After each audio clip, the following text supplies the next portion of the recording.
ഖദീജ എന്ന 65 വയസ്സുള്ള ഉമ്മ ഭർത്താവായ നബിതങ്ങളെ കാത്തു വീടിന്റെ വാതിലിൽ നിന്നു. നബി സല്ലല്ലാഹു അലൈഹി വസല്ലമ തങ്ങൾ വന്നു, സലാം പറഞ്ഞു, അകത്ത് കയറി ചിരിക്കുന്ന മുഖത്തോടെ സ്വീകരിച്ചു. ഭക്ഷണം എടുക്കട്ടെ നബിയെ.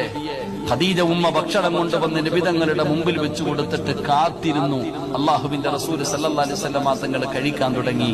ഖദീജ ബീവി ചോദിച്ചു, നബിയെ എനിക്കൂടെ ഒന്ന് വാരി തരുമോ? 65 വയസ്സിലെ കഥയാണ് ഞാൻ പറയുന്നേ, കല്യാണം കഴിച്ചതിന്റെ ആ അന്നത്തെ കാര്യമല്ല ഞാൻ പറഞ്ഞേ. ഖദീജ ബീബി ചോദിച്ചു, എനിക്ക് വാരി തരുമോ നബിയെ? പിന്നെന്താ ഖദീജ? അള്ളാന്റെ റസൂൽ സല്ലല്ലാഹു അലൈഹി വസല്ലമ തങ്ങൾ ഖദീജ ബീബിക്ക് ഭക്ഷണം വാരി കൊടുത്തു. ഞാനും വാരിത്തരട്ടെ നബിയെ. ഇതാ പെങ്ങളെ, അല്ലാതെ ഒരു ഐസ്ക്രീം വെച്ചിട്ട് 2 സ്പൂൺ ഇട്ട് പരസ്പരം നക്കുന്നതിലല്ല സ്നേഹം. അത് അഭിനയം, അത് അഭിനയം, അത് നാട്ടുകാര് കാണാൻ. 65 വയസ്സുള്ള ഖദീജ ബീബി റളിയല്ലാഹു തആല ചോദിച്ചു, ഞാൻ വാരിത്തരട്ടെ നബി? നീ ജീവിതത്തിൽ ഒരിക്കലെങ്കിലും വാരി കൊടുത്തിട്ടുണ്ടോ? നിങ്ങൾ കൊടുത്തിട്ടുണ്ടോ?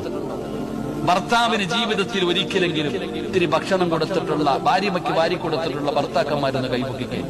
കണ്ടിട്ട് മരിക്കാനുള്ള കൊതി കൊണ്ടാണ്.